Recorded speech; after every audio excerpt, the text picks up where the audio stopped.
जम्मू कश्मीर की पूर्व मुख्यमंत्री और पीडीपी की अध्यक्षा महबूबा मुफ्ती ने जम्मू कश्मीर जमाते इस्लामी के ऊपर जो एनआईए की रेड्स हुई उसको लेकर ट्वीट भी किया है और ये कहा है कि सेंट्रल गवर्नमेंट अपनी एजेंसी एनआईए के ज़रिए जम्मू कश्मीर के साथ जंग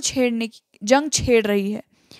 ये कहा गया महबूबा मुफ्ती द्वारा ट्विटर पर कि एनआईए रेड्स जो जमात के ऊपर की गई हैं ये दर्शाता है कि government of India so called integral part, ये उन्होंने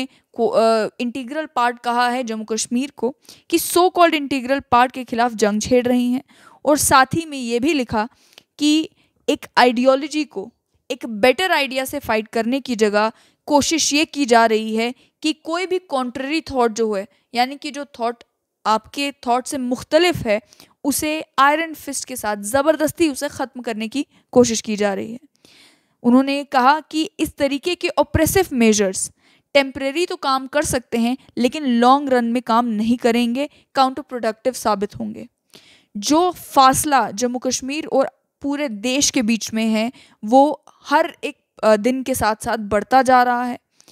ये सब कुछ कहा पूर्व मुख्यमंत्री महबूबा मुफ्ती ने रीसेंट जमात इस्लामी की रेड्स के ऊपर। इन रेड्स की भी अगर बात की जाए तो कल नेशनल इन्वेस्टिगेटिव एजेंसी ने लगभग 56 अलग अलग लोकेशंस पर जम्मू कश्मीर के 14 डिस्ट्रिक्ट्स में जम्मू कश्मीर जमात इस्लामी के मेंबर्स के घरों पर, ट्रस्ट के ऑफिसेज में और अलग अलग लोकेशंस के ऊपर रेड की। मामला था टेरर फंडिंग का, जिस टेरर फंडिंग के मामले को लेकर ही एनआईए के सूत्रों द्वारा बताया जा रहा है कि कल रेड्स कंडक्ट की गई अलग अलग लोकेशंस पर। और ये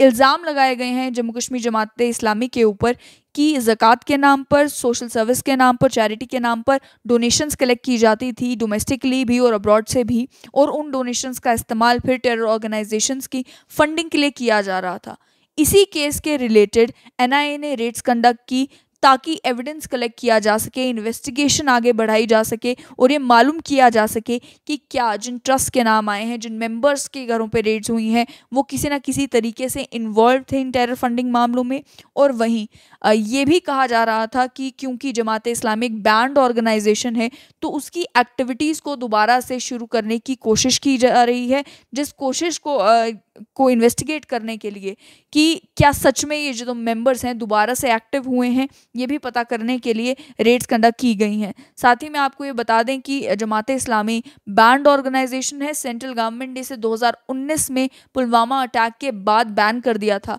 लेकिन अभी तक का ये सबसे बड़ा क्रैकडाउन है जम्मू कश्मीर जमात इस्लामी के ऊपर। जम्मू कश्मीर जमात इस्लामी के ऊपर जो रेड्स कंडक्ट की गई हैं उसको लेकर पहला जो किसी पॉलिटिकल पार्टी का या किसी पॉलिटिकल पर्सन का बयान आया है वो जम्मू कश्मीर की पूर्व मुख्यमंत्री और पीडीपी की अध्यक्षा महबूबा मुफ्ती का है।